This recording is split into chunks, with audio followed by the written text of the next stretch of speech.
First of all, I'd like to begin by saying what an honour it is to be here talking to you all. My name's Ellie Huckle and I was diagnosed with type 1 diabetes nearly 5 years ago at the age of 11. To all of you here today, I look healthy and I look carefree.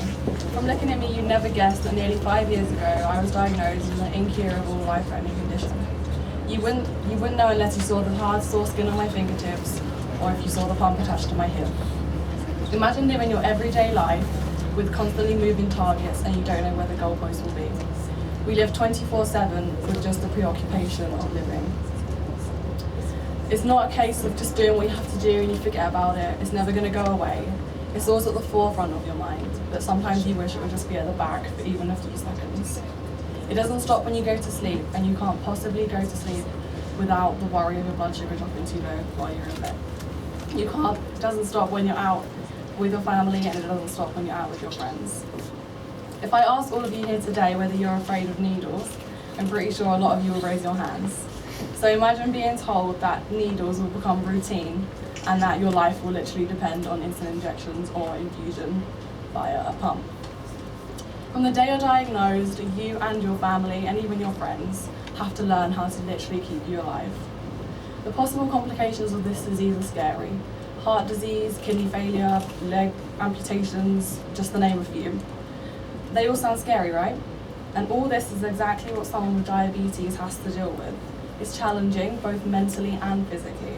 And it's hard, and that's the reality of a life with type 1 diabetes. Some people love numbers and statistics, so here goes. 9,000 finger pricks, 6,500 injections, 240 infusion site changes, and 4 hospital admissions, which is far more than most people will have in a lifetime. That's the impact of type 1 diabetes on my life. Most people in this room will have greater numbers than this. A child diagnosed with type 1 diabetes age 5 will face 9,000 injections by the time they are just 18. Now let's look at the impact of type 1 diabetes on numbers on the NHS. In 2014, type 1 diabetes will cost the NHS more than $1 billion in direct costs. The lifetime cost to the UK economy of everyone living with type 1 today is more than $55 billion. And the only way to possibly find a cure for type 1 diabetes is through greater investment in medical research.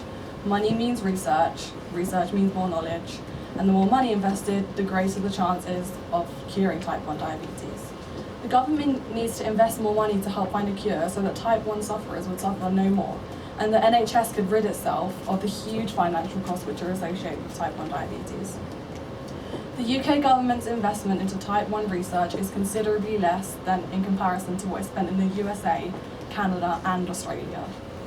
In 2008, 6.6 million was invested into type 1 research. This fell to 3.9 million in 2010 and 4 million in 2012. Today is about Count Me In, and I hope you as our MPs will count us in. You can make sure that our voices are heard loud and clear. Here is what we ask of you. We would like you to ask the Science Minister, David Willetts, to investigate why the UK's government spending on type 1 research is much lower than that of our international counterparts, and furthermore, why it continues to decrease if type 1 is continuing to rise. Secondly, we would request that you ask your party's manifesto team to commit to increasing the funding for type 1 diabetes.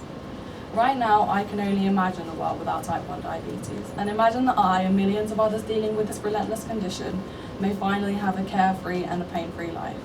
This is our dream. No more worry, no more stress, no more finger pricking or insulin injections, no more sleepless nights or missed days at school, and no more hospital appointments or admissions. No more worries about our future, and we would no longer have the preoccupation of just living. And now I'd like to hand you over to Judy Moylan, who will talk about how investment in type 1 research has benefited Australia.